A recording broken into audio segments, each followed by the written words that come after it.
تم ایک آدمی ہو، اس کے تم بیٹے ہو، اس کے تم بھائی ہو، اس کے تم دیور ہو، اور کبھی تمہاری وائف ہو گئے تو اس کے تم شوہر ہو، تم ہو تو ایک، یہ سب کے سب جدے جدے کیوں رشتے ہوئے؟ سوچ میں پڑا، ڈیپ تھنکنگ میں پڑ گیا، جواب نہ دے سکا۔ ماں باپ نے اس کی گائیڈنس کی، سب فرمایا دیکھو ہم کو دنیا کے اندر بہت سے لوگ پولیٹیشین مانتے ہیں، کوئی ہم کو بڑا آدمی سمجھتا ہے، کوئی ہم کو پیسے والا سمجھتا ہے، کوئی ہم کو لیڈر سمجھتا ہے، کوئی ہم کو پیر سمجھتا ہے، تمہاری طرح ہم کو کوئی امام سمجھتا ہے، اور واللہ یہ ہم کو خدا سمجھتا ہے۔ جو آدمی جیسا ہم کو سمجھتا ہے اس کے لیے ہم ایسا ہے۔ اگر مجھے پیر طریقے میرے ساتھ تم رشتہ داری کرتے ہو تو میں تمہارا پیر ہوں، اور اگر تم نے میرے ساتھ بڑے آدمی جیسی دوستی کر کے رشتہ داری کی تو تمہارے لیے میں بڑا آدمی ہوں۔ کبھی تم نے مجھ کو امام سمجھ کے میرے ساتھ رشتہ داری کی تو میں تمہارا امام ہوں، واللہ کبھی تم مجھ کو خدا سمجھتے ہو تو میں تمہارے لیے خدا ہوں۔ بات کیا ہے؟ بات ہمارے اندر ہے۔ وہ ہندو پتھر کو خدا سمجھتے ہیں، بھلے وہ غلط طریقے کے اوپر ہے ہماری نظروں میں، مگر ان کے اندر جو اعتقاد ہے وہ اصل چیز ہے۔ اصل چیز اعتقاد ہے۔ اگر تم یہ کہہ ڈالو کہ خدا ہے ہی نہیں تو یہ بات غلط ہے۔ یہ بات اس لیے غلط ہے کہ ایک ایسی سپریم پاور تو ضرور ہے کہ جو ساری سرشٹی کو، برہمنڈ کو، یونیورس کو چلا رہی ہے۔ ایک سپریم پاور ضرور ہے۔ یہی سمجھ لو، کبھی تم اپنی مرضی سے پیدا ہوئے تھے؟ تم کو پوچھا گیا کہ تم پیدا ہونے والے ہوگے؟ تم اپنی مرضی سے تو پیدا نہیں ہوئے، تو کوئی ایسی سپریم فورس ہے کہ جس نے تم کو پیدا کیا، اور موت بھی جب آئے گی، بھلے وہ ایک نیچرل فینومینا پروسیس ہے، مگر وہ پروسیس گھڑنے والی بھی کوئی سپریم پاور تو ہے۔ کیوں کوئی آدمی اپنی مرضی سے مرنا نہیں چاہتا؟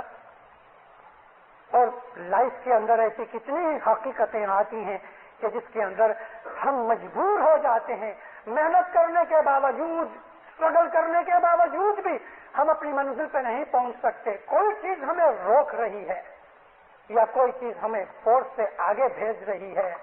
خدا کی ہستی ضرور ہے، خدا باہر نہیں رہتا، اندر رہتا ہے۔ مولانا حضرت امام کا جو باہر کا شریر اور بدن ہے وہ باہر ہے، مگر اس کا جو نور ہے وہ اندر ہے۔ تو امام جو ہے، جس طرح کا ہمارے دل کے اندر اس کے لیے اعتقاد ہے، اس طرح ہم ہیں۔ پتھر کو پوجنا جاؤ، پتھر کو پوجو، کوئی بات نہیں۔ تو یہ علم اور سمجھ ہمیں ہونی چاہیے۔ اسی علم اور سمجھ کے اوپر، جیسا میں نے آپ کو کبھی کبھی واعظوں میں کہا بھی ہے اور ہمیشہ کہتا ہوں کہ دینداروں، دنیا کی زندگی کے اندر جو حالت میں آپ ہو، باپ ہو، بیٹے ہو، بھائی ہو، شوہر ہو، بیوی ہو، کوئی بھی حالت میں جو ہے اپنی تمام ہر ایک حالت میں سچے بنو، پیور بنو، سنسیئر بنو، دیانتدار بنو۔ یہ ہے گنان۔ تو یہاں سیدہ امام بیگم کہتی ہیں کہ اپنا تن اور من اور دھن تم نے امام کو بیعت میں دے دیا، اور یہ سوچ سمجھ کے دیا ہے، اب اس کی تابعداری کرو۔ اس کے لیے جان کی قربانی کرنی پڑے تو تن دے دو، من کی قربانی کرے تو من دے دو، دھن کی قربانی کرنی پڑے تو دھن دے دو، کیونکہ تم نے اپنا سب کچھ اس کو سونپ دیا ہے۔ دانا سخاوت ہر دم کیجے، دان سخاوت ہر دم کیجے، تو دان دان دان اب تو رحم کریں گے۔ جو کچھ تم دنیا میں کماتے ہو اس کے اندر دان دو اور سخاوت کرو، ہر دم دانے دانے دان، یعنی جو سخاوت ہے اس کے بہت سے طریقے ہیں، بہت سی شکلیں ہیں۔ تمہاری کمائی میں سے یا جو کچھ تمہارا ہے، صرف پیسہ نہیں، تمہارا وقت بھی، پیسے میں سے دان دو یعنی سخاوت کرو، چیریٹی کرو، وقت کی بھی چیریٹی کرو، بدن کی بھی چیریٹی ہوتی ہے۔ بدن کے اوپر امام کا حق ہو گیا ہے، مگر اس نے دنیا کے اندر میاں بیوی بال بچے جو ہیں، تو ہمارا وقت بال بچوں میں جاتا ہے، ہمارا وقت اور ہمارے بدن کی جو کچھ بھی طاقتیں ہیں وہ پڑوسی کے پاس بھی ہیں، جہاں ہم کام کاج کرتے ہیں وہاں بھی ہیں، تو اس کے اندر سے وقت، پیسہ یا بدن کی کوئی بھی محنت وغیرہ اگر ہم دوسروں کے لیے کرتے ہیں، جس میں مجھے کوئی بھی پرسنل ذاتی اس میں نفع کی خواہش نہ ہو، میری نیت نہ ہو، تو وہ چیز سخاوت میں آتی ہے۔ رسول اکرم صلی اللہ علیہ وسلم کے پاس حضرت ابو ہریرہ جیسے آدمی، میں نے آپ کو ایک دفعہ کہا تھا کہ ابو ہریرہ اس کی حدیثیں بہت ہیں، اس کی بہت حدیثیں، موسٹلی میجورٹی حدیثیں ابو ہریرہ کی جو ہے نا وہ فوق ہے، کچھ بھی نہیں، خاک ہے، لیکن بعض حدیثیں اس کی اچھی ہیں۔ اور یہ حدیثیں اس لیے کہ رسول اللہ فرمایا جو حدیثیں میری قرآن کے ساتھ ٹیلی ہوتی ہوں وہ ماننا۔ 3 برس رہے حضرت ابو ہریرہ رسول اللہ کے پاس، اور انہوں نے 5000 سے زیادہ حدیثیں کہہ دی، اتنے تو دن بھی نہیں ہوئے۔ تو ابو ہریرہ کی ایک حدیث ہے، ایک دن رسول کو پوچھا، بالکل غریب شخص سے، فقیر سے، کہ یا نبی آپ نے سخاوت کے لیے آواز فرمایا، میرے پاس تو کچھ نہیں، تو کیا میں سخاوت سے محروم رہ گیا؟ فرمایا نہیں، تم کسی کو رستہ دکھا دو بھولے ہوئے آدمی کو، تو یہ بھی